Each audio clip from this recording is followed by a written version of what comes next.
नमस्कार दोस्तों, मैं कृष्णपाल सिंह आज आपके सामने उपस्थित हूँ एक नए वीडियो के साथ। और आज हम डिस्कस करने वाले हैं ज्वालामुखी के बारे में। आज हम विस्तार से अध्ययन करेंगे इस वीडियो में। तो सबसे पहले हम जानते हैं कि ज्वालामुखी किसे कहते हैं। तो ज्वालामुखी धरातल पर स्थित वह दरार या कोई छिद्र है जिसमें से पृथ्वी के आंतरिक भाग से पिघले हुआ चट्टानी पदार्थ मैग्मा तथा ठोस विखंडित कण क्रमशः ज्वलंत रूप में बाहर निकलते हैं, वो ज्वालामुखी के नाम से जाना जाता है। तो ज्वालामुखी एक इस प्रकार का छिद्र है जहां से पृथ्वी के आंतरिक भाग से मैग्मा युक्त ठोस चट्टानी कण बाहर निकलते हैं, वो ज्वालामुखी के रूप में जाना जाता है। तो अब हम यहाँ पर बात करेंगे ज्वालामुखी की विभिन्न विशेषताओं की और ज्वालामुखी के प्रकार की। तो यहाँ सबसे पहले हम देखते हैं, यहाँ लिखा हुआ है मैग्मा व लावा, अर्थात ये दो ऐसी शब्दावलियां हैं जो सामान्यतः हमें भ्रमित कर सकती हैं कि हम जब ज्वालामुखी का अध्ययन करते हैं तो कहीं हमें मैग्मा शब्द लिखा मिलता है, कहीं लावा शब्द लिखा मिलता है। तो इन दोनों ही शब्दों का मतलब हम यहाँ पर जानेंगे। तो सबसे पहले हम बात करते हैं मैग्मा की। तो मैग्मा पिघला हुआ चट्टानों का वह पदार्थ है जो धरातल के नीचे पाया जाता है, अर्थात चट्टानों का पिघला हुआ जो अंश है वो जब धरातल के नीचे स्थित होता है, भूगर्भ में स्थित होता है, तो उसको मैग्मा के नाम से जाना जाता है। और यही पिघला हुआ पदार्थ जब चट्टानों को तोड़ करके धरातल पर प्रकट हो जाता है, धरातल पर दृश्य हो जाता है, तो इसी मैग्मा को लावा के नाम से जाना जाता है। तो बेसिक रूप से ये जो लावा और मैग्मा दोनों एक ही चीज है, चट्टानों का पिघला हुआ भाग है, द्रव अवस्था की या थोड़ी पिघली हुई अवस्था की ये चट्टानें हैं। लेकिन जब ये पिघला हुआ पदार्थ धरातल के नीचे रहता है तब इसको मैग्मा के नाम से जानते हैं, और जब ये धरातल के ऊपर आ जाता है तो इसे लावा के रूप में जाना जाता है। अब हम यहाँ बात करेंगे कि जो ज्वालामुखी के दौरान जो लावा धरातल पर प्रकट होता है, उस लावा की विशेषता के आधार पर लावा को दो प्रकारों में वर्गीकृत किया जाता है। अर्थात लावा दो प्रकार का होता है, और यहाँ लिखा हुआ है अम्लीय व पैठिक लावा। अर्थात लावा को दो प्रकार में वर्गीकृत करते हैं, अम्लीय लावा या एसिड लावा और पैठिक या बेसिक लावा। तो अम्लीय लावा वह लावा होता है जिसमें सिलिका की मात्रा लगभग 75% या इससे अधिक होती है। तो जिस लावा में सिलिका की मात्रा अधिक होती है, लगभग 75% से ज्यादा, तो उस लावा को हम अम्लीय लावा कहते हैं। और ये सिलिका की मात्रा ज्यादा होने की वजह से अम्लीय लावा काफी गाढ़ा व चिपचिपा होता है। वहीं यदि हम बेसिक या पैठिक लावा की बात करें तो बेसिक या पैठिक लावा में सिलिका की मात्रा लगभग 50% से कम पाई जाती है, और सिलिका की मात्रा कम होने की वजह से ही ये बेसिक या पैठिक जो लावा है वो तुलनात्मक रूप से पतला होता है, उतना गाढ़ा नहीं होता है। तो केवल जो लावा का प्रकार है वो सिलिका की मात्रा के आधार पर है। यदि सिलिका की मात्रा 75% से ज्यादा है तो उसे अम्लीय लावा के रूप में जाना जाएगा, और यदि सिलिका की मात्रा कम है और तुलनात्मक रूप से लावा पतला है तो उसे हम बेसिक या पैठिक लावा के नाम से जानते हैं। अब यहाँ पर ज्वालामुखी के दौरान जो विभिन्न प्रकार के चट्टानी कण निकलते हैं, विभिन्न प्रकार की राख धूल के कण, चट्टानों के टुकड़े निकलते हैं, उनको सम्मिलित रूप से पायरोक्लास्ट, ये जो शब्दावली है यहाँ पर हम इसी की बात करेंगे, पायरोक्लास्ट। तो पायरोक्लास्ट ज्वालामुखी प्रक्रिया के दौरान मैग्मा के साथ जो चट्टानी टुकड़े, राख धूल के कण आदि जो ठोस पदार्थ बाहर निकलते हैं, तो उस सम्मिलित पदार्थों को लावा प्लस ठोस विखंडित जो पदार्थ हैं, इन सबको सम्मिलित रूप से पायरोक्लास्ट के नाम से जाना जाता है। तो ये पायरोक्लास्ट ज्वालामुखी के दौरान निकलने वाला सम्मिलित पदार्थ है। अब इस पायरोक्लास्ट में भी उन ठोस चट्टानी कणों की आकार प्रकार के आधार पर उनको अलग अलग नाम से जाना जाता है। तो यहाँ हम इन्हीं शब्दावली की बात करेंगे और ये कुछ ऐसी शब्दावलियां हैं जो सामान्यतः विभिन्न प्रकार की जो कंपटीशन है उन कंपटीशन परीक्षाओं में, प्रतियोगी परीक्षाओं में इनसे रिलेटेड प्रश्न आपको देखने को मिल जाते हैं, इसीलिए हमें इन शब्दावलियों की जानकारी होना आवश्यक है। तो सबसे पहले हम बात करते हैं लेपली की, कि लेपली क्या है। तो ज्वालामुखी प्रक्रिया के दौरान जो ठोस चट्टानी टुकड़े हैं जो लगभग मटर के दाने के आकार के होते हैं या कांच की गोलियों के आकार के होते हैं, उन ठोस चट्टानी कणों को लेपली के नाम से जाना जाता है। तो लेपली ज्वालामुखी प्रक्रिया के दौरान निकले हुए लगभग मटर के दाने या कांच की गोलियों की साइज के जो ठोस पदार्थ हैं उनको हम लेपली के नाम से जानते हैं।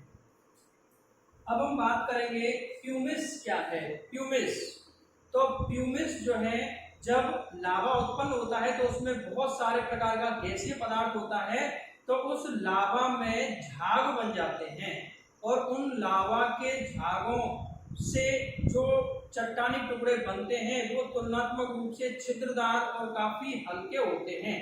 तो लावा झाग से बने हुए ऐसे चट्टानी छिद्रदार जो टुकड़े होते हैं उनको प्यूमिस के नाम से जाना जाता है और ये काफी हल्के होते हैं, वजन इनका काफी कम होता है क्योंकि इनका निर्माण मुख्य रूप से लावा में जो झाग निर्मित होते हैं उनसे इनका निर्माण होता है। अब हम बात करते हैं स्कोरिया क्या है।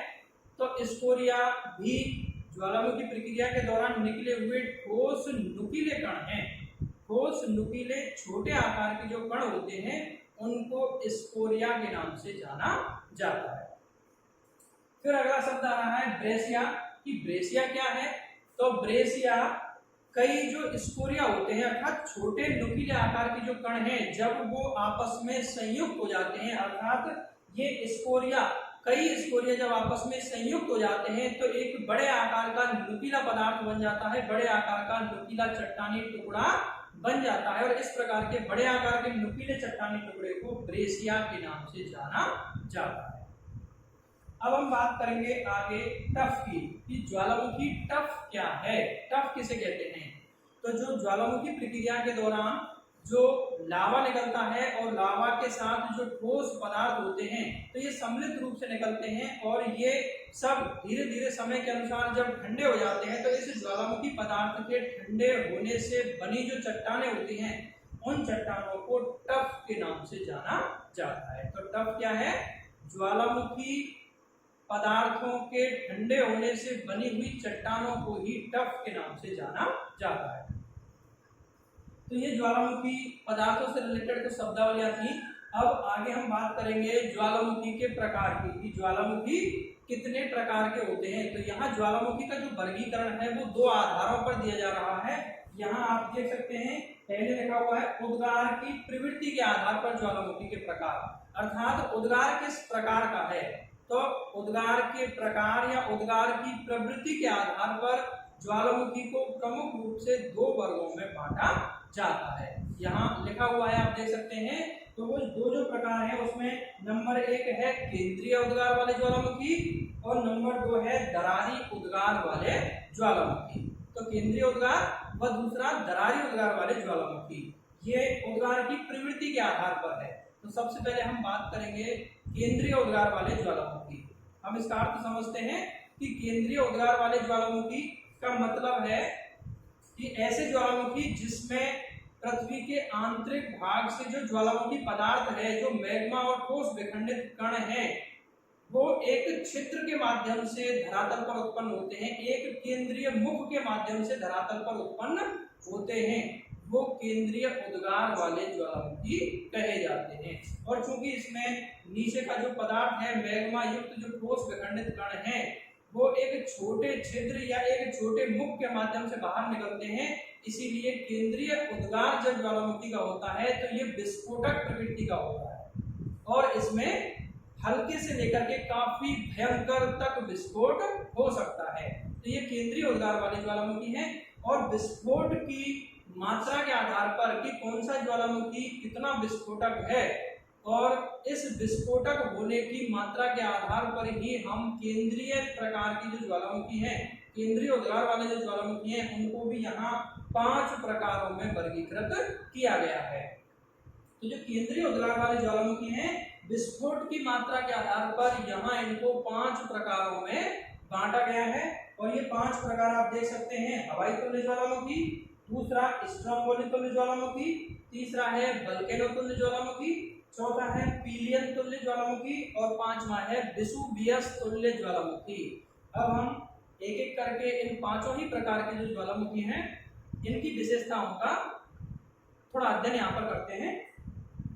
तो सबसे पहले हम बात करते हैं हवाई तुल्य ज्वालामुखी की। और यहाँ इन पांचों ही प्रकार के ज्वालामुखियों के डायग्राम मैंने यहाँ पर बनाए हैं और डायग्राम के माध्यम से आपको ये चीजें बिल्कुल स्पष्टतया समझ में आएंगी कि कौन सा ज्वालामुखी कितना विस्फोटक है। ये पांचों ही प्रकार के ज्वालामुखी केंद्रीय उद्गार वाले हैं, जिसमें ज्वालामुखी का जो पदार्थ है वो एक निश्चित छिद्र से होकर के, एक निश्चित मुख से होकर के, एक केंद्र से होकर के बाहर निकलता है। तो इसमें आप देख सकते हैं, सबसे पहले हम बात करेंगे हवाई तुल्य ज्वालामुखी की। तो ये हवाई तुल्य ज्वालामुखी, और यहाँ आप देख सकते हैं ये ज्वालामुखी का मुख है, जहां से ये पूरा ज्वालामुखी का पदार्थ लावा बाहर आ रहा है और ये क्रमशः ऊपर की तरफ उछलता है और फिर इधर उधर बिखर जाता है और ठोस होकर के जम जाता है। तो यहाँ हवाई तुल्य ज्वालामुखी की बात करें तो हवाई तुल्य ज्वालामुखी सबसे कम विस्फोटक होते हैं। और सबसे कम विस्फोटक होने के पीछे मुख्य वजह यह है कि इनसे निकलने वाला जो मैग्मा है वो बेसिक प्रकार का होता है, पैठक प्रकार का होता है, जिसमें सिलिका की मात्रा कम होती है, अर्थात वो मैग्मा काफी पतला होता है। और ये निश्चित सी बात है कि जब मैग्मा पतला हुआ तो वो आसानी से उस छिद्र से होकर के निकलेगा और उसमें कोई ज्यादा विस्फोट या भयंकर विस्फोट वाली स्थिति नहीं बनेगी। तो हवाई तुल्य ज्वालामुखियों में मैग्मा जो निकलता है वो तुलनात्मक रूप से काफी पतला होता है, काफी द्रव अवस्था का होता है, इसीलिए वो आसानी से कम विस्फोट के साथ धरातल पर प्रकट होता है और क्रमशः विभिन्न क्षेत्रों में, आस पड़ोस के क्षेत्रों में फैल करके ठंडा हो जाता है। तो ये हवाई तुल्य ज्वालामुखी है।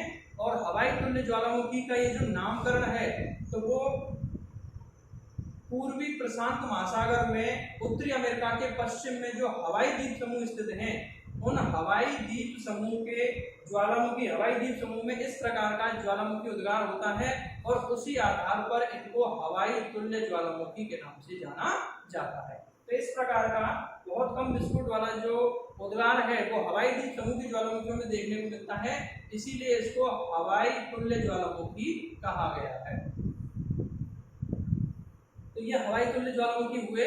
और इसमें जो मैग्मा बाहर निकलता है तो वो यहाँ चूंकि तीव्र हवाएं चलती हैं, तो जब मैग्मा बाहर निकलता है तो वो मैग्मा जो लगभग तप्त लाल कलर का होता है वो हवा के साथ आकाश में काफी ऊंचाई तक बिखेर दिया जाता है और ऐसा लगता है जैसे हवाई द्वीप समूह के जो लोग हैं वो ये मानते हैं कि उनकी देवी पीली के केस उड़ रहे हैं, तो वो उनकी देवी पीली के केस इनको मानते हैं। तो ये हवाई तुल्य ज्वालामुखी था। अब हम बात करते हैं दूसरा स्ट्रोम्बोली तुल्य ज्वालामुखी। ये स्ट्रोम्बोली तुल्य ज्वालामुखी, तो सबसे पहले हम यहाँ बात करते हैं स्ट्रोम्बोली तुल्य ज्वालामुखी की विशेषता की। तो स्ट्रोम्बोली तुल्य ज्वालामुखी हवाई तुल्य ज्वालामुखी की तुलना में विस्फोटक होता है, अर्थात इससे निकलने वाला जो मैग्मा है वो तुलनात्मक रूप से थोड़ा गाढ़ा होता है और उसमें ठोस पदार्थों की मात्रा भी थोड़ी अधिक होती है, इसीलिए स्ट्रोम्बोली तुल्य ज्वालामुखी में उद्गार थोड़ा विस्फोटक होता है। और ये जो मैग्मा है ये विस्फोट के साथ काफी ऊंचाई तक उछाल दिया जाता है। तो ये स्ट्रोम्बोली तुल्य ज्वालामुखी है। और ये जो नाम है इसका, ये भूमध्य सागर में सिसिली द्वीप के उत्तर में लिपारी द्वीप समूह स्थित है और उस लिपारी द्वीप समूह के स्ट्रोम्बोली नामक ज्वालामुखी में इसी प्रकार का उद्गार पाया जाता है। इसी आधार पर इस प्रकार के उद्गार वाले ज्वालामुखियों को स्ट्रोम्बोली तुल्य ज्वालामुखी कहा जाता है। तो ये स्ट्रोम्बोली तुल्य ज्वालामुखी है जो लिपारी द्वीप के स्ट्रोम्बोली ज्वालामुखी में उद्गार की जो विशेषताएं हैं उसी प्रकार की विशेषताओं वाले समस्त ज्वालामुखियों को स्ट्रोम्बोली तुल्य ज्वालामुखी के नाम से जाना जाता है। अब हम बात करेंगे तीसरा वल्केनो तुल्य ज्वालामुखी की।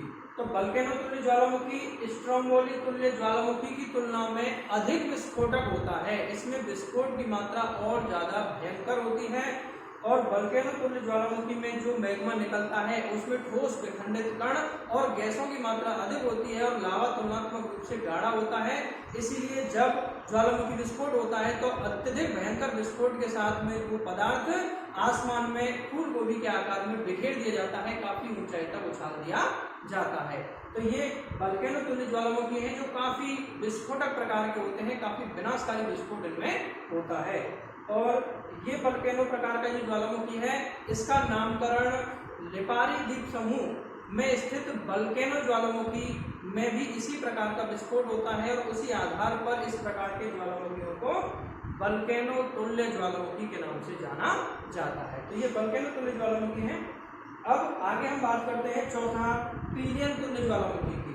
तो ये पीलियन तुल्य ज्वालामुखी, ये इन केंद्रीय उद्गार की जो ज्वालामुखी है इन सब में सबसे ज्यादा भयंकर विस्फोट वाला जो ज्वालामुखी है वो यही पीलियन तुल्य ज्वालामुखी है। आप डायग्राम में भी देख सकते हैं, यहाँ भयंकर विस्फोट के साथ में पदार्थ बहुत ऊंचाई तक फूल गोभी के आकार में बहुत अधिक ऊंचाई तक उछाल दिए जाते हैं और सबसे ज्यादा भयंकर विस्फोट इसी पीलियन तुल्य ज्वालामुखी में पाया जाता है। तो ये और उसकी वजह भी यही है कि यहाँ जो पदार्थ निकलता है ज्वालामुखी से वो काफी अधिक गाढ़ा और चिपचिपा होने की वजह से यहाँ इसके नली में जम जाता है और फिर नीचे से जब मैग्मा ऊपर ताकत लगाता है तो वो जो उसके मुंह का जो जमा हुआ पदार्थ है वो भयंकर विस्फोट के साथ उड़ता है और नीचे का जो मैग्मा और ठोस विखंडित कण और गैसें हैं वो बहुत ऊंचाई तक आसमान में उछाल दिए जाते हैं और पूरे आसमान में एक बादल सा छा जाता है।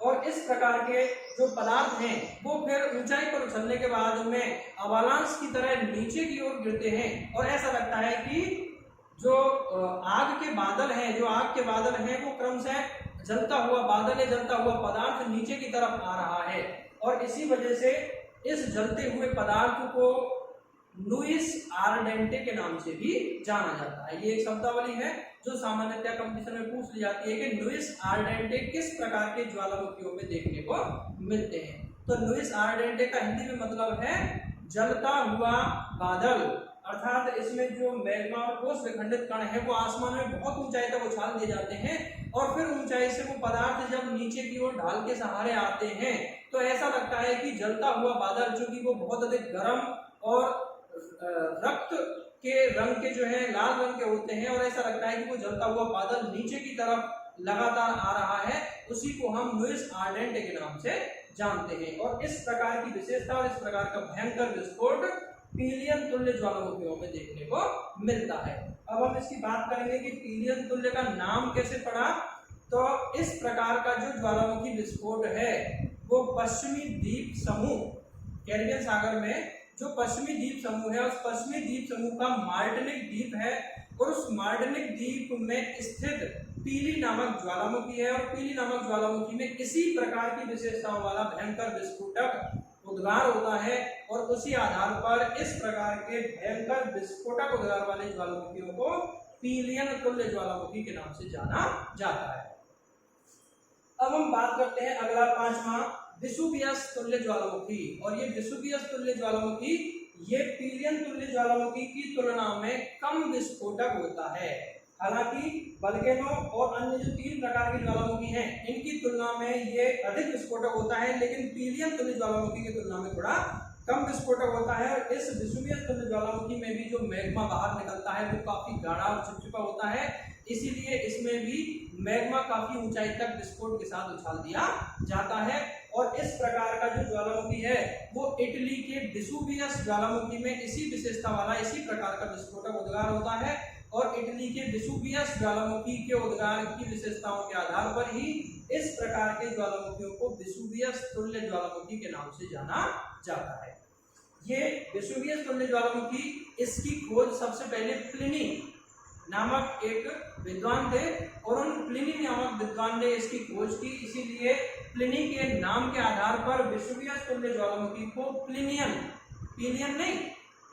तुल्य ज्वालामुखी भी कहा जाता है। तो वेसुवियस ज्वालामुखी का एक दूसरा नाम खोजकर्ता विद्वान के आधार पर प्लिनियन तुल्य ज्वालामुखी के नाम से भी इसको जाना जाता है। तो ये हमारे केंद्रीय उद्गार वाले 5 प्रकार के ज्वालामुखी थे और ये पांचों प्रकार विस्फोट की मात्रा के आधार पर, विस्फोट के तरीके के आधार पर ये 5 प्रकारों में हमने इसको वर्गीकृत किया था। अब हम यहाँ पर बात करते हैं उद्गार की प्रवृत्ति के आधार पर दूसरा प्रकार दरारी उद्गार वाले ज्वालामुखी। तो दरारी उद्गार नाम से ही स्पष्ट है, ये ऐसे ज्वालामुखी हैं जिसमें मैग्मा और ठोस जो ज्वालामुखी का पदार्थ है वो एक काफी लंबी चौड़ी दरार के माध्यम से धरातल पर प्रकट होता है। तो जब चट्टानों में विभिन्न स्थानों पर अंतर्जात बलों की वजह से तनाव उत्पन्न होता है और चट्टानों में दरारें पैदा हो जाती हैं, तो उन दरारों से होकर के नीचे का ध्रुवता मंडल का जो पिघला हुआ मैग्मा है वो ठोस कण और गैसों के साथ में उस दरार से होकर क्रमशः बाहर आता रहता है और इस प्रकार का जो ज्वालामुखी होता है वो दरारी उद्गार वाला ज्वालामुखी कहा जाता है। और चूंकि इसमें नीचे का जो मैग्मा और ठोस पदार्थ है उनके निकलने का जो मार्ग है वो काफी लंबी चौड़ी दरार के रूप में होता है, इसीलिए इनमें कोई विस्फोट नहीं होता है और इस दरार के माध्यम से मैग्मा क्रमशः बिना किसी विस्फोट के धीरे धीरे निकलता रहता है और नितल का प्रसार होता रहता है, निरंतर भूपर्पट्टी का निर्माण होता रहता है। और इस प्रकार का दरारी उद्गार मध्य अटलांटिक महासागर में जो मध्य अटलांटिक कटक है उस मध्य अटलांटिक कटक पे इसी प्रकार का दरारी उद्गार देखने को मिलता है। अब हम आगे बात करेंगे ज्वालामुखी में उद्गार की अवधि के आधार पर कि उद्गार की अवधि कि किसी ज्वालामुखी में पहले कितने टाइम पहले जो है उद्गार हुआ और आगे कब उद्गार होगा या नहीं होगा, तो उद्गार की अवधि के आधार पर भी हम ज्वालामुखियों को 3 प्रकारों में वर्गीकृत कर सकते हैं। यहाँ पर हम देख सकते हैं लिखा हुआ है उद्गार की अवधि के आधार पर ज्वालामुखी 3 प्रकार के हैं, जागृत या सक्रिय ज्वालामुखी, दूसरा प्रसुप्त ज्वालामुखी और तीसरा शांत या मृत ज्वालामुखी। तो ये उद्गार की अवधि के आधार पर हमने ज्वालामुखियों को 3 प्रकारों में वर्गीकृत किया। सबसे पहले हम बात करते हैं जागृत या सक्रिय ज्वालामुखी की, और नाम से ही स्पष्ट है ये ऐसे ज्वालामुखी हैं जो जागृत या सक्रिय अवस्था में हैं, अर्थात जिनसे निरंतर मैग्मा और चट्टानी पदार्थ क्रमशः बाहर निकलते रहते हैं, जो निरंतर जागृत अवस्था में रहते हैं, जिनमें उद्गार निरंतर होता रहता है। इस प्रकार के ज्वालामुखियों को जागृत या सक्रिय ज्वालामुखी के नाम से जाना जाता है। और सक्रिय ज्वालामुखियों के मैं 1-2 उदाहरण आपको बता देता हूं। तो जैसे स्ट्रोम्बोली जो ज्वालामुखी मैंने अभी बताया था कि लिपारी द्वीप पर स्थित जो स्ट्रोम्बोली ज्वालामुखी है वो इसी प्रकार का एक सक्रिय ज्वालामुखी है जिसमें निरंतर उद्गार होता रहता है, और सक्रियता की वजह से ही इस स्ट्रोम्बोली ज्वालामुखी को भूमध्य सागर का प्रकाश स्तंभ कहा जाता है। भूमध्य सागर का प्रकाश स्तंभ, लाइट हाउस ऑफ मेडिटेरेनियन सी। तो ये लाइट हाउस अर्थात इसमें निरंतर तप्त जो पदार्थ है वो बाहर निकलता रहता है, तो इसलिए इसको भूमध्य सागर के प्रकाश स्तंभ के नाम से भी जाना जाता है। इसी प्रकार से हवाई द्वीप का मोना लोआ ज्वालामुखी है, और इक्वेडोर का कोटापैक्सी जो ज्वालामुखी है जो विश्व का सबसे अधिक ऊंचाई पर स्थित सक्रिय ज्वालामुखी, ये भी कंपटीशन में आ जाता है, ध्यान रखें। तो इक्वेडोर जो देश है दक्षिणी अमेरिका में, उस इक्वेडोर में एंडीज पर्वतमाला पर एक ज्वालामुखी है कोटापैक्सी, और उस कोटापैक्सी ज्वालामुखी में भी निरंतर उद्गार होता रहता है, और वो विश्व का सबसे अधिक ऊंचाई पर स्थित सक्रिय ज्वालामुखी है। तो ये जो ज्वालामुखी है इक्वेडोर का कोटापैक्सी है, हवाई द्वीप का मोना लोआ और लिपारी द्वीप भूमध्य सागर का स्ट्रोम्बोली ज्वालामुखी, ये तीनों ही ज्वालामुखी सक्रिय ज्वालामुखी के उदाहरण है। अब हम बात करेंगे प्रसुप्त ज्वालामुखी की। तो प्रसुप्त ज्वालामुखी क्या है? तो प्रसुप्त ज्वालामुखी ऐसे ज्वालामुखी हैं जिनमें एक बार पहले कभी उद्गार हो जाता है और उद्गार के बाद में वो काफी लंबे समय तक शांत हो जाते हैं, और वर्तमान में वो शांत अवस्था में है, लेकिन उनमें फिर से कभी भी उद्गार हो सकता है, अर्थात फिर से उनके कभी भी विस्फोट होने की संभावनाएं बनी रहती हैं। पहले कभी उद्गार हुआ, वर्तमान में वो शांत अवस्था में है, वर्तमान में उनमें उद्गार नहीं हो रहा है, लेकिन आगे कभी भी वो फिर से सक्रिय हो सकते हैं, फिर से उनमें उद्गार हो सकता है।